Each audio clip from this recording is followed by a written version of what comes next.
Ako po si Tata Lean at ito ang ating unang hakbang sa isang makabuluhang paglalakbay.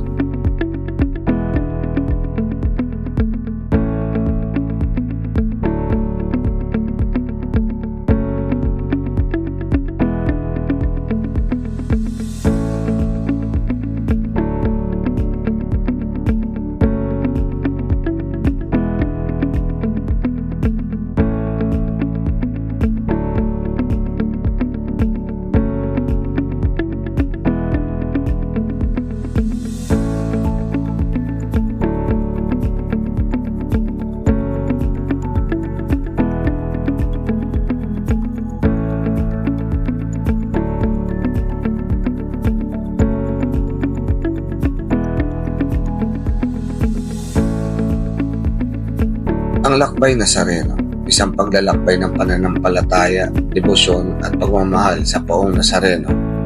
Sama-sama nating sundan ang yapak ng mga deboto mula lungsod hanggang kanayunan, mula tahanan hanggang simbahan. Hindi ito basta kwento, isa itong panata. Tara, lakbayin natin kasama si Jesus Nazareno.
Bakit nga ba may lakbay Nazareno?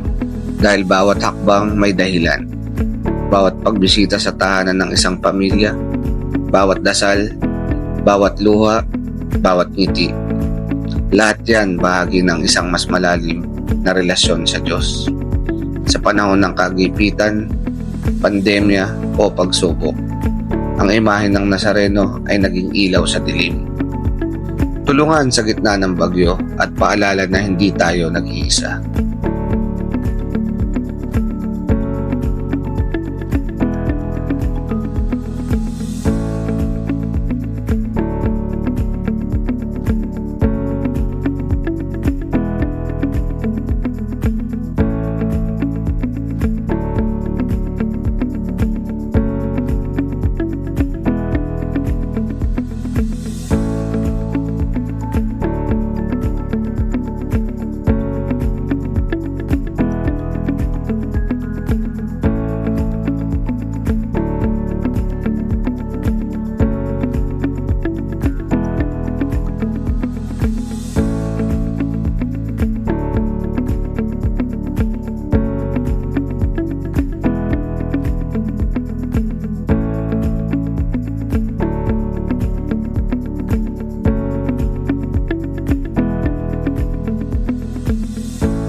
Ako rin po ay isang deboto tulad nyo.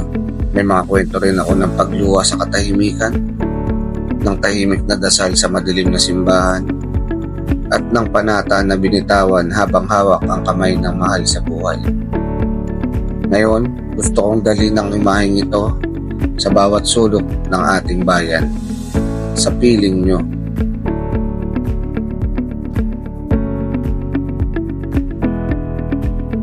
Sa bawat deboto, may isang kwento ng pananampalatayang di matinag. At sa mga kwentong ito, tayo ay humuhugot ng inspirasyon.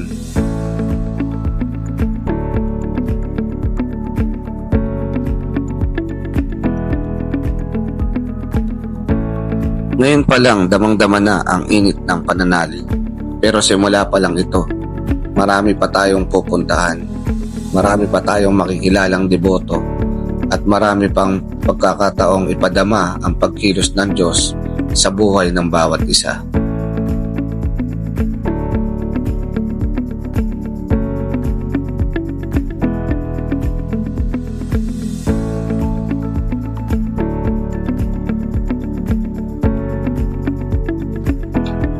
Hindi lang ito serye, isa itong pagninilay, isa itong imbitasyon para makiisa, makiramdam at manalig muli.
Mga utol, salamat sa pagsama sa unang yugto ng Lakbay Nazareno.